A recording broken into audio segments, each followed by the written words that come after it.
நீங்களும் மத்திக்கு கொண்டு போக மாட்டேன் சொல்லி நீங்கள் இப்போ தானே சொன்னீங்கப்பா பேஸ் ஹாஸ்பிட்டல் நாங்கள் மத்திக்கு கொண்டு போகிறதுக்கு விட மாட்டோம்.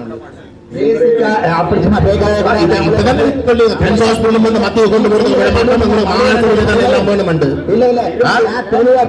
தெளிவா சொல்றீங்க வந்து எல்லாம் மத்திக்கு போகணும். அதுதான் கேட்கிறேன். மத்திக்கு கொண்டு போகணும் தானே சொல்றீங்க.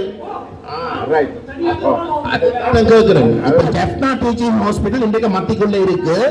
ஜப்னா டீச்சிங் ஹாஸ்பிட்டல் வந்து தேவைப்படுகின்ற எல்லா வசதிகளையும் செய்து கொடுத்துருக்கீங்களோ செய்து கொடுத்துருக்கீங்களோ. உங்களுடைய அரசாங்கம் வந்து Jaffna teaching hospital national hospital ஆக்க தயாரு.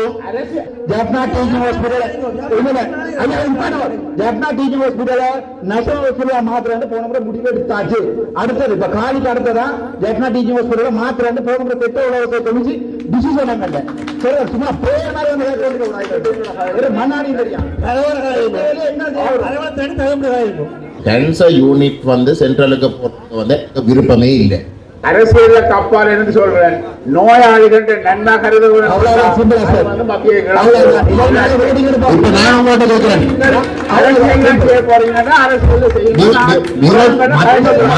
நீங்க கொண்டு போறீங்கன்னா வந்து நீங்க கொண்டு போங்க. என்ன பேசுற நீ? நீ பேடியாடி என்ன நீ? 19ஆம் ஆண்டு நீ கேக்குற முதல்ல தூக்கி அடிப்பேன் நாய் தூக்கி அடிப்பேன் வாய் மூடிக்கொண்டு தூக்கி அடிப்பேன் வாய் மூடிக்கொண்டு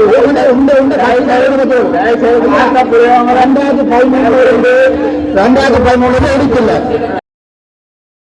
இதேவேளை யாழ்ப்பாணத்தில் இன்று பிற்பகல் நடைபெற்ற ஊடகவியலாளர் சந்திப்பில் தமிழ் தேசிய மக்கள் முன்னணியின் தலைவர் பாராளுமன்ற உறுப்பினர் சட்டத்தரணி கஜேந்திரகுமார் பொன்னம்பலம் இவ்வாறு கருத்து வெளியிட்டார். பாராளுமன்ற உறுப்பினர் அர்ச்சுனா ராமநாதன் வந்து தான் வந்து தெல்லிப்பளை புற்றுநோய் வைத்தியசாலை ஸ்பெஷலைஸ்ட் யூனிட்டாக மத்திக்குள்ளே கொண்டு போகிறத வந்து முழுமையாக எதிர்த்த மாகாணத்துக்குள்ளே இருக்கிற ஒரு விஷயத்தை வந்து கொண்டு போகலாண்டு அன்றைக்கு எதிர்த்த போட்டு இன்றைக்கு வந்து ஸ்ரீ பவானந்தராஜா பேஸ் ஹாஸ்பிட்டலையும் சேர்த்து புற்றுநோய் வைத்தியசாலையும் மத்திக்குள்ளே கொண்டு போகிறதுக்கு வந்து கருத்து தெரிவித்த இடத்துல வந்து அதை ஆமோதித்தது தான் அர்ச்சுனா ராமநாதனுடைய நிலைப்பாடாக இருக்குது. ஆகவே பள்ளிக்கூடங்கள் சம்பந்தமாகவும் வைத்தியசாலைகள் சம்பந்தமாகவும் அது அவர்களுடைய தீவிர கொள்கையாக இருக்கிறது என்றால் அது அனைத்துமே வந்து தங்களுடைய கண்ட்ரோலுக்குள்ளே மத்திக்குள்ளே கொண்டு போய் முழுக்க வந்து மத்தியினுடைய விருப்பத்தின் பிரகாரம் அதுக்குள்ளே இருக்கக்கூடிய நிர்வாகத்தில் இருக்கக்கூடிய அனைவரும் வந்து தங்களுக்கு விசுவாசமாக வரணும்ன்றது தான் அவர்களுடைய நோக்கம்.